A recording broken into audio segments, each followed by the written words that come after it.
ఇచ్చింది తక్కువ. ఆ ప్రచారం మెటీరియల్ మీద చంద్రబాబు నాయుడు ఫోటో కాకుండా చిరంజీవి పవన్ కళ్యాణ్ ఫోటోలు వేశారని నేను అడుగుతున్నా. ఈరోజు తెలుగుదేశం పార్టీ వాళ్ళ కడుపు మంట తారాస్థాయికి చేరింది.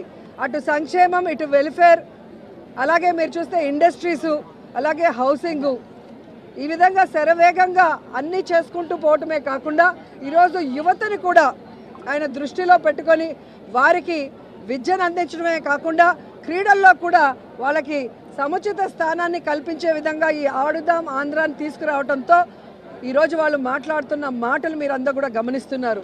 సో వాళ్ళు తెలుసుకోవాలి, రాబోయే ఎన్నికల్లో ఈ ఆంధ్రప్రదేశ్ ప్రజలు చంద్రబాబు నాయుడు అండ్కోతో ఆడుకోబోతున్నారు.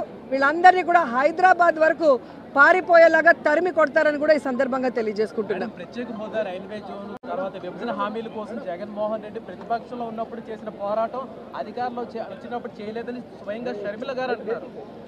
ఈరోజు షర్మిల గారు మాట్లాడేటప్పుడు ఒకసారి ఆవిడ ఇప్పుడు ఏ పార్టీలో ఉందో ఒకసారి గమనించాలి. ఈ రాష్ట్రాన్ని విడగొట్టింది కాంగ్రెస్, ఈ రాష్ట్రానికి ప్రత్యేక హోదా లేకుండా చేసింది కాంగ్రెస్, ఈ రాష్ట్రాన్ని ముక్కలు చెక్కలు వైఎస్ఆర్ గారు చనిపోయిన తర్వాత చేయటమే కాకుండా ప్రజలకు అండగా ఉన్న జగనన్న మీద తప్పుడు కేసులు పెట్టి జైల్లో పెట్టడమే కాకుండా వైఎస్ఆర్ గారి పేరును కూడా ఎఫ్ఐఆర్లో చేర్చింది కాంగ్రెస్ పార్టీయే. సో నిజంగా జగన్మోహన్ రెడ్డి గారు ఈ రాష్ట్రం గురించి ఆలోచిస్తున్నారా లేదా అనేది ఈ రాష్ట్ర ప్రజలకు తెలుసు. ఆయన ఎప్పుడు కేంద్రం వెళ్ళి మోడీ గారిని కానీ కేంద్ర మంత్రుల్ని కలిస్తే రాష్ట్ర ప్రయోజనాల కోసమే మాట్లాడుతున్నారు. అధికారంలో ఉన్నప్పుడు రోడ్ల మీద కూర్చొని పోరాడరు. మంత్రులతో మాట్లాడి రావాల్సిన నిధుల్ని రాబట్టి ఏ విధంగా అన్ని కార్యక్రమాలని పూర్తి చేస్తున్నారో మీరే గమనిస్తున్నారు. ఈరోజు నేను షర్మిల గారికి ఒక సలహా ఇస్తున్నాను. అమ్మ షర్మిల గారు, రేవంత్ గారు కాంగ్రెస్లోనే ఉన్నారు కదా, మనకి రావాల్సిన 6,000 కోట్ల రూపాయలని 6,000 కోట్ల రావాల్సిన వాటిని తీసుకురండి రేవంత్తో మాట్లాడి. అలాగే 1,80,000 కోట్ల ఉమ్మడి ఆస్తులు ఏవైతే ఉన్నాయో వాటన్నిటిని కూడా సోనియా గాంధీతో రేవంత్తో మాట్లాడి తీసుకురావాలి.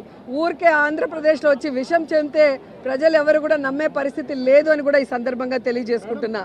కేవలం జగన్మోహన్ రెడ్డి గారి మీద విషం చిమ్మటానికే చంద్రబాబు నాయుడు, సోనియా గాంధీ ఈరోజు షర్మిల గారిని ఆంధ్రప్రదేశ్లో కాంగ్రెస్ పార్టీలో పెట్టి ఈ విధంగా టూర్లు పెట్టిస్తున్నారనేది చిన్న పిల్లోడిని అడిగినా కూడా చెబుతారు. ఎందుకంటే నేను తెలంగాణలో పుట్టాను, తెలంగాణలోనే పెరిగాను, తెలంగాణలోనే పెళ్లి చేసుకున్నాను.